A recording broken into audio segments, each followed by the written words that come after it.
Welcome to Evolve with Natu. My name is Natu. I'm your host for the day.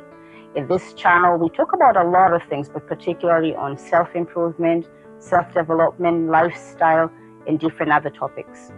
A friendly reminder, if you haven't subscribed already, kindly make sure that you do so. And make sure that you share this channel with your family, friends, and anyone that you think can benefit from this content. And if you haven't viewed our previous episodes, kindly make sure that you do so. Today's episode is extremely special. And as such, it's going to be featured both in English and Swahili, mostly English, but a little bit of Swahili. Today's guest is somebody that I've dreamt of having ever since I've had this YouTube channel. I've always dreamt, I think, of having two guests, most important guests. So I already interviewed one, and they said, you say the best for the last. I'm delighted, I'm honored to have my dear father, Professor Salim Maliondo. Baba, karibu sana. So today we're going to have a light conversation about who he is, his relationship to me as my father, and the things that he's going through life that he thinks will be important to impart to not only his daughter, but the people who are watching this channel. So to start with, Baba Ninakujua, but the rest of the world do not know you. They just know you as Baba Natu, Baba Sangiwa. Who exactly is Professor Salim Maliondo? So let's start maybe with where you were born.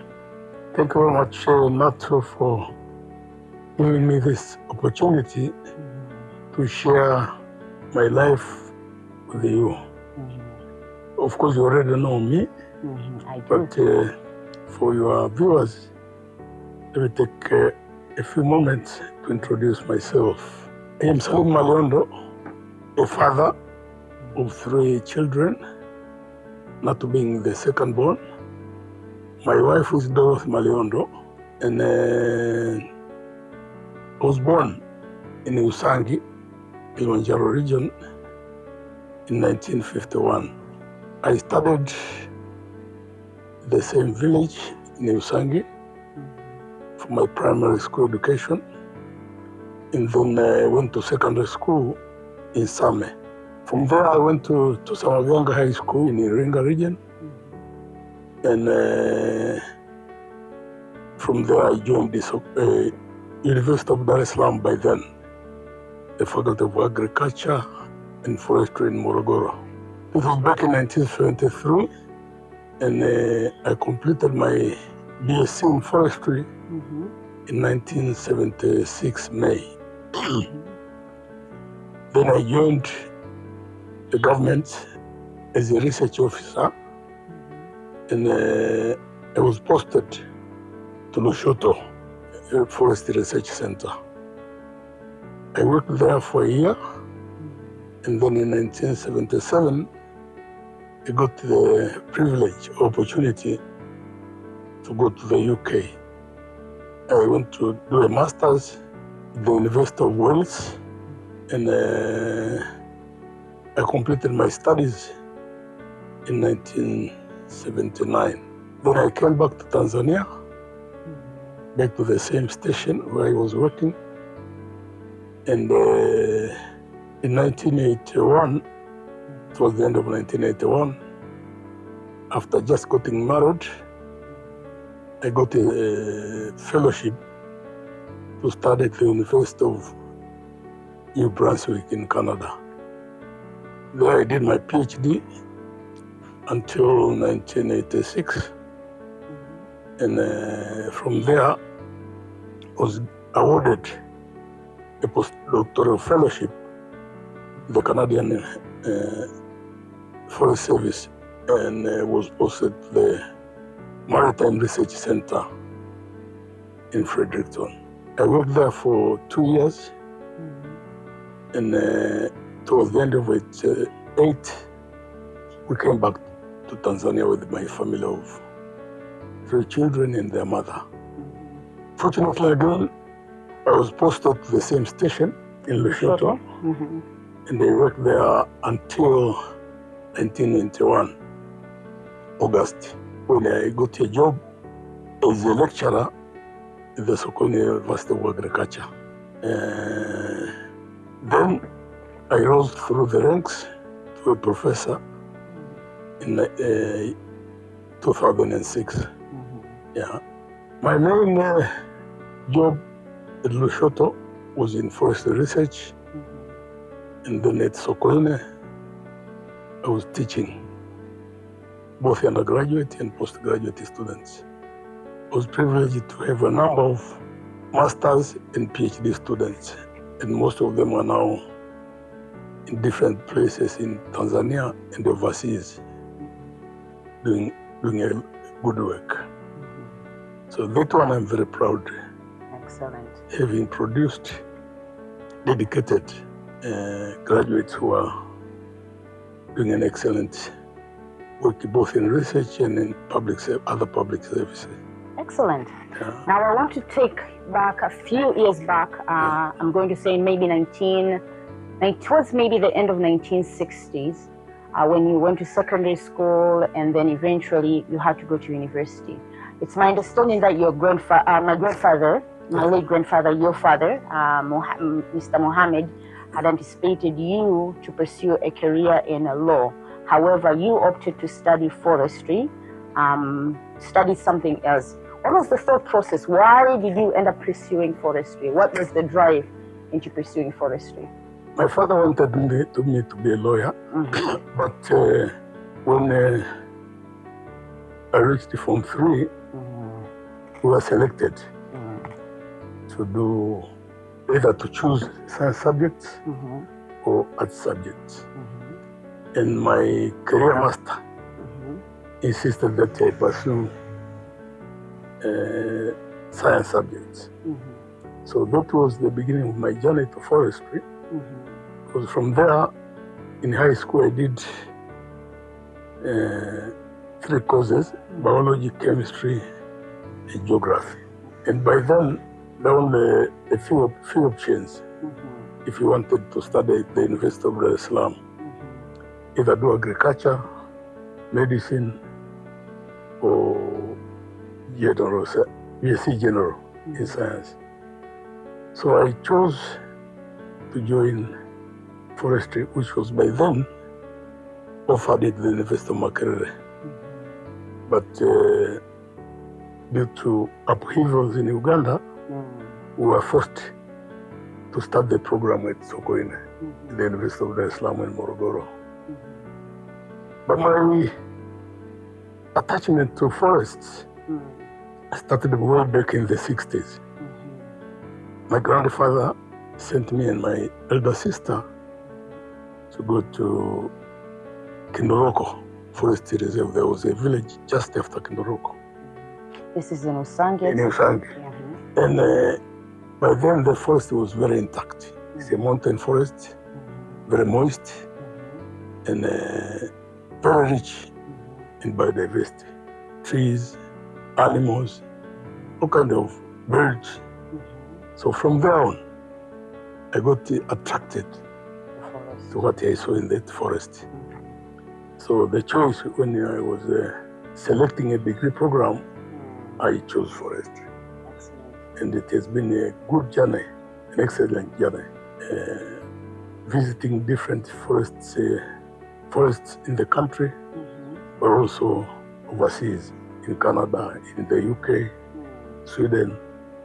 So it has been a very useful experience.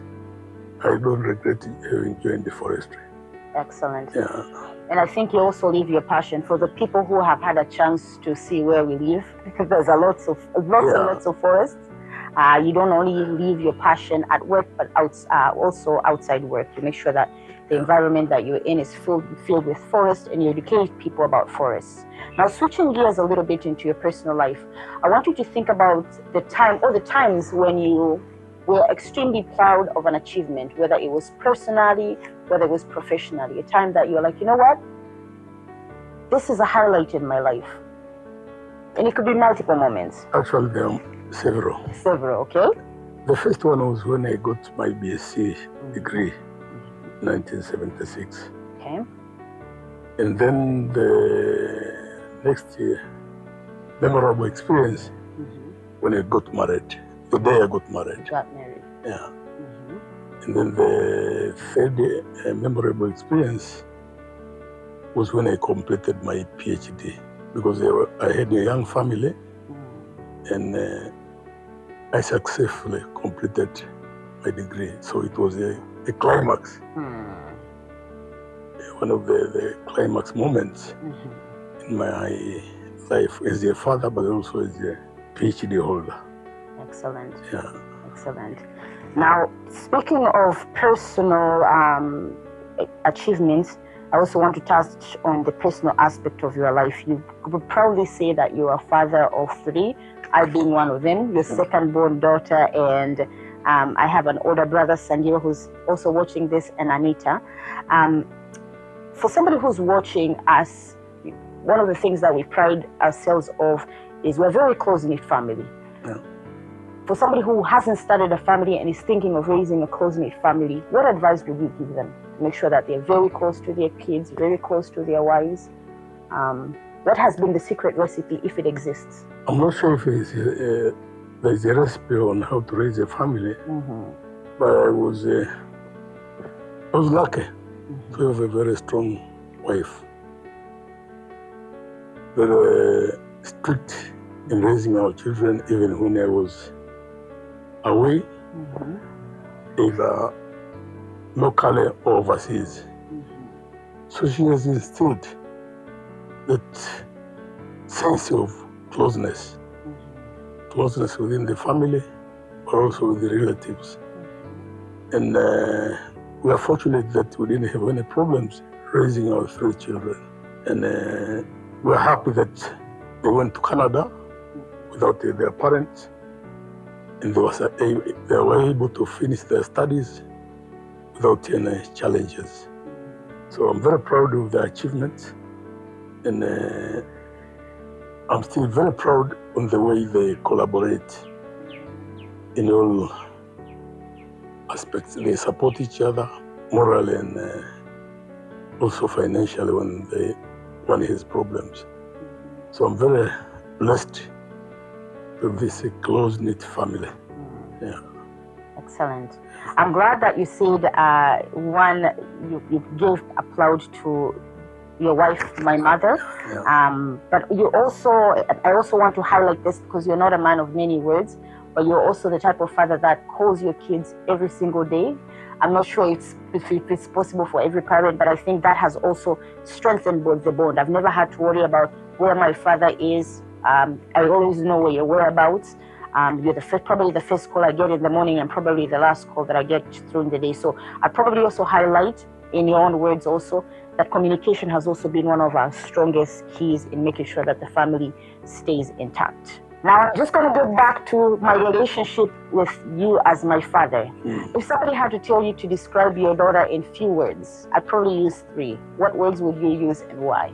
A strong character, very determined, and works hard to achieve what she wants.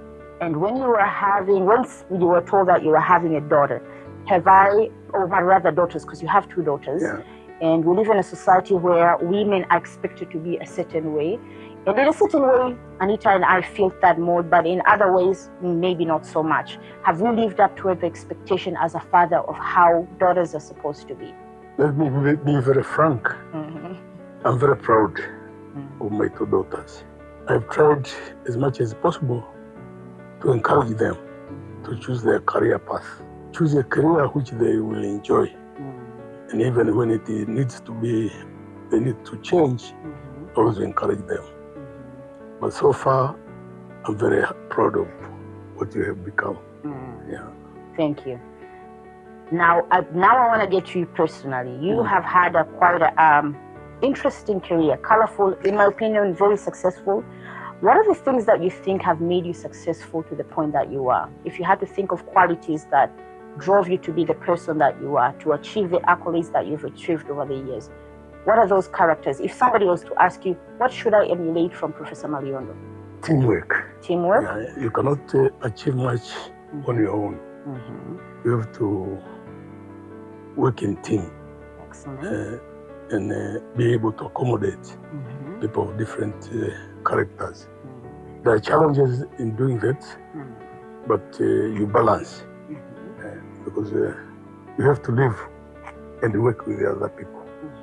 So make sure that you are in good terms with your colleagues. Yeah.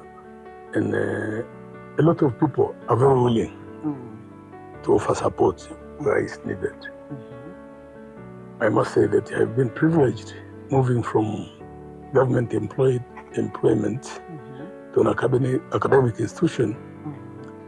I had to transition from these two, from a career in government to a university where they have different modes of operation. And I enjoyed a lot of support from my colleagues who were here before me, and even the young ones who joined later. Yeah. So you say teamwork, collaboration, and hard work. And hard work. I was waiting for that one. Because that's one thing that you've always instilled in us. Positive-minded person, that you had challenges in your career, and how did you overcome them? Especially maybe transitioning from government to working at educational institution. Yes. Initially it was difficult, but as I mentioned already, I had the support of my colleagues whom we studied together, and those who later joined. So it was kind of a learning experience, a learning curve. And I've been fortunate that in all interactions, I've not had any difficulties. Now, switching gears back to your personal life, you've been blessed to have 2 grandsons, Ace and Ari.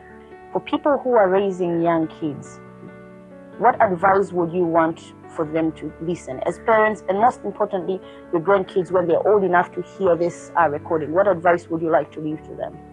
You have to try to be strict. You know, give them freedom, but not too much freedom. Not too much freedom. And guide them. I think that's the most important. Allow them to do what they want, but within some limits. Certain confinements. Fair enough. And for your grandkids, if they want to hear something from Babu, what should we learn from Babu? I know you've spoken a lot about people working hard, being collaborative, having teamwork, being determined. What other things would you like for them to learn eventually to succeed in life? They must be able to choose a career which they look forward to enjoy. They should not be forced by peer pressure to do things which they are not interested in. The freedom to choose what they want and they follow that path. Excellent. Now, speaking of freedom to choose, I'm going to take you back to 2003, which was a monumental year for me. One of the monumental years. I had finished my Form 6, and you and I had a pact that I was going to Canada and I was going to study medicine. After a few months, I called you and I said, you know what? I don't think I want to do any medicine anymore. I have decided I'm pivoting. I'm doing something else, which ended up being a Bachelor of Arts in Economics and Psychology. And eventually studied to get a graduate degree. Walk me back to how did that feel as a parent, and if you had to advise other parents whose kids are following a path that they didn't initially agree on, because most of us, the honorable careers are usually being a doctor, being a lawyer, being an accountant. That's not what I had pursued. So how did it feel at that time as a parent, and if you had to advise a parent who has a child who decides to pursue something different, what would you advise them? I respected your opinion and choice. And I understood the challenges of studying medicine in Canada. You have to have a first degree, which takes about 4 years, 4 to 5 years. And then go, when you want to join medicine, do another degree in medicine. Which is extremely competitive. Extremely competitive, but it also takes a long time. So you are talking about 10 to 12 years before you start working. So I understood your choice, and I'm happy that you're enjoying what you're doing in your selected profession. Now, for parents who have kids who are going through the same dilemma, I had initially wanted to do something else, they're doing something different, especially parents who have a mindset, careers only have to be in certain, in their opinion, noble profession, an accountant, a lawyer. What would you advise them? Again, I repeat, let them choose what they think they will enjoy doing. You can guide them, but don't force them to take a path which they will regret later. Yeah. Okay. Now, this is usually a very touchy subject for most of the people, but you've raised very successful children, in opinion. However, your daughter, in African standards, Tanzanian standards, there's certain milestones I haven't reached. I'm not married yet, I don't have kids, and there's usually the whispers, angekuwa nimeolewa, angekuwa na kazi, angekuwa amefikia mahali hapo. Wewe kama baba, you as a parent, how do you feel when people say, you know what, your daughter is not married, your daughter doesn't have kids, and what advice would you have for me to deal with the pressures? I'm almost approaching 40, no husband, no kids. I'm happy, however, as parents, I understand sometimes they have concerns. Binti yangu hajaolewa, hana watoto. How do you feel about it? Can I switch it to Swahili? You absolutely can. Yeah. Watu wanazungumza. Hata kama unajua unasikia, wataongea. Ni kweli. Lakini uzoefu wangu kwenye familia yetu na kwenye familia za watu wengine, kumlazimisha mtoto aolewe wakati hajapata mtu ambaye anampenda ina matatizo yake. Na kuamua kuolewa tu mradi uolewe ili usikae nyumbani muda mrefu ina matatizo yake pia. Wengi wanafaulu, lakini wengine nawajua zile ndoa hazikudumu. Watu wanaoana baada ya miaka 2-3 wameshindwana. Kwa mimi ningependa kama alivyofanya Anita, uolewe na mtu ambaye unampenda na yeye anakupenda na atakujali. Hainisumbui watu wakiongea, kwa sababu najua siku ipo Mungu atakupa mtu wako. Amen. Kwa hiyo usiwe na wasiwasi kwamba tunasikitika, hatusikitiki. Tunajua iko siku.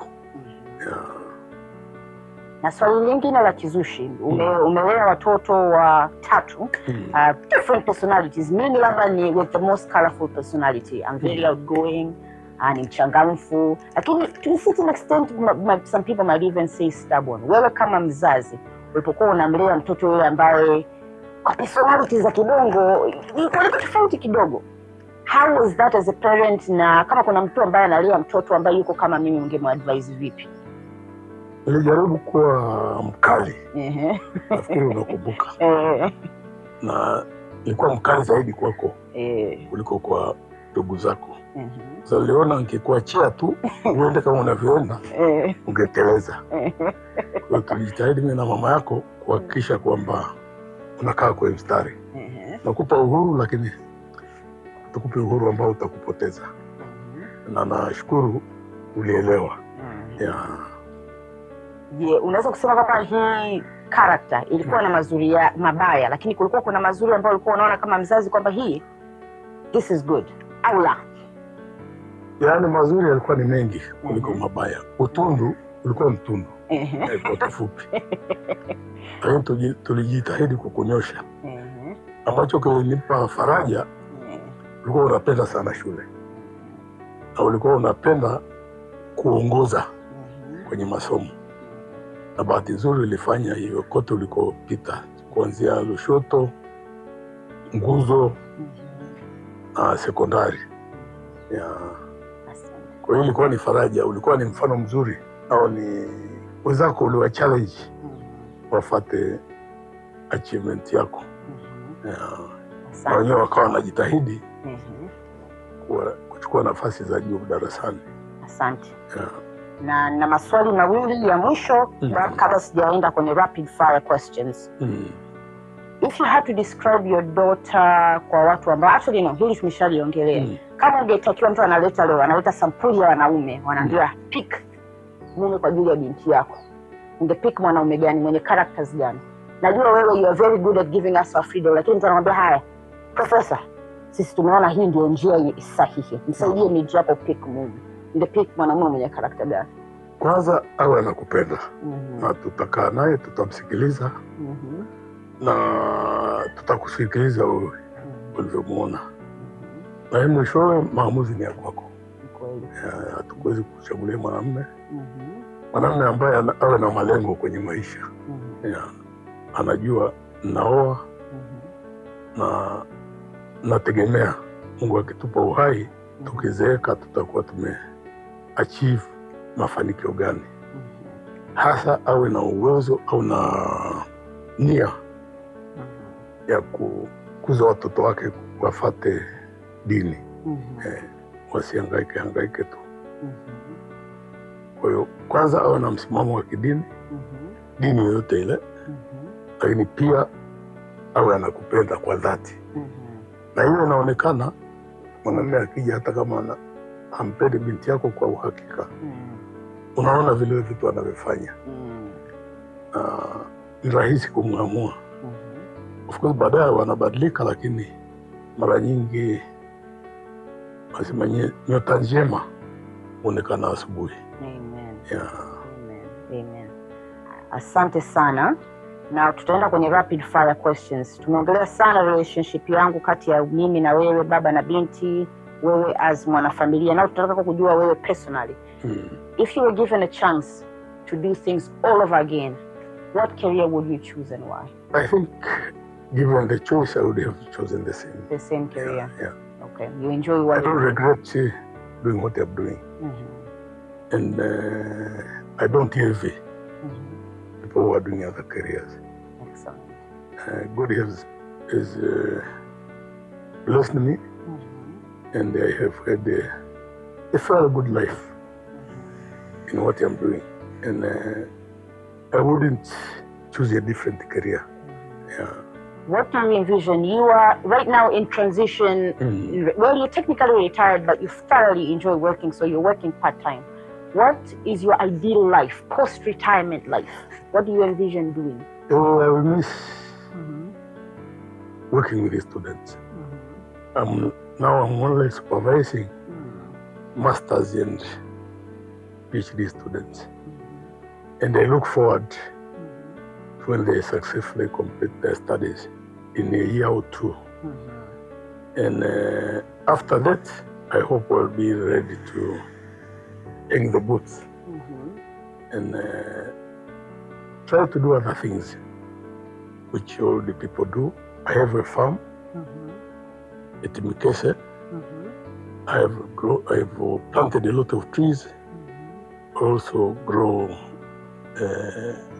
fruit trees, oranges, pawpaws. That doesn't require me to be there all the time. I have an assistant who is doing most of the work, and we communicate almost every day, follow up on how he's getting on. Once in a while, maybe after every 2 weeks or a month, I make sure I visit to see what is going on. When I fully retire, I hope I'll be able to go more frequently to the farm, just to see what is happening, not to work. Not to work? No. Just to enjoy the fruits of your labor? The fruits of my labor, but also enjoy what I have grown. You know, the trees give me a lot of pleasure. Excellent. I watch them from the time they were seedlings of their big trees. And in 5-10 years, they will be ready for harvesting. What trees are you growing for the interest of the okay. I have 2 main species, 3 species. Teak. Teak kwa wale wanaongea Kiswahili. Teak. Most of my farm is covered with those. I have 25 hectares. About 5 hectares are under teak. I also have eucalyptus for poles, but also for fuel wood. In addition, I reserved some indigenous species. Most of those were poached, you know. People are coming there in the night and they harvest. But most of them are now they're still young. but I enjoy watching them grow. And a good proportion of my farm is actually under natural vegetation. Yeah. Excellent. Yeah. Now, last but not least, I know your great days of travel are way far behind you. You don't like traveling as much. But given an opportunity, your daughter can get you a first-class ticket to travel to any destination in the world. What will be your destination of choice and why? I've been fortunate to visit the UK as a student. I visited the Scandinavian countries, Norway, and Sweden. In Norway, I stayed for 3 months. In Canada, of course, I stayed the longest. And I like to experience new places. New places. Asia, you know, I've been to Thailand. That's the only country I've been to in Asia. And I enjoyed my stay there. It was a 1 week stay. I really had a good time there. It was a scientific conference, but we had a few days just touring around in a town called Chiang Mai, a city called Chiang Mai. Yeah. Yeah. If I were was privileged I would like to go to the Seychelles. Seychelles. I was waiting for that. Yeah, Seychelles or two places actually. Seychelles and then the Comoro. Comoro, okay. The Comoro Islands. Yeah. For those who are geographically challenged, these are islands in the eastern part of Africa, towards the, I think, middle or south of Africa. Very beautiful islands. Hopefully, but that said, thank you. This has been such a delight. And nimekuwa nasema kwa muda mrefu, I've been dreaming of interviewing you. It took a little bit of hand, twisting his hand because he hates being in the public. But I'm so honored that you granted this interview. I also wanted to give you your flowers while we're still here. I'm the person I am because I had a father like you. I had a mother that I have. But most importantly, nafikiri sisi watoto wa kike, we're strong because of the fathers that we have, in my very humble opinion. Okay. Mama wetu wana instill certain values, lakini confidence ambayo natembea nayo barabarani is knowing that I have a father. I usually jokingly say, anytime I meet a guy and he threatens, nitakupiga vibao, naambia, baba yangu amesema, whether he's alive, whether he's dead, the day a man hits me is the day I pack my bags and I go home, whether he's dead or alive.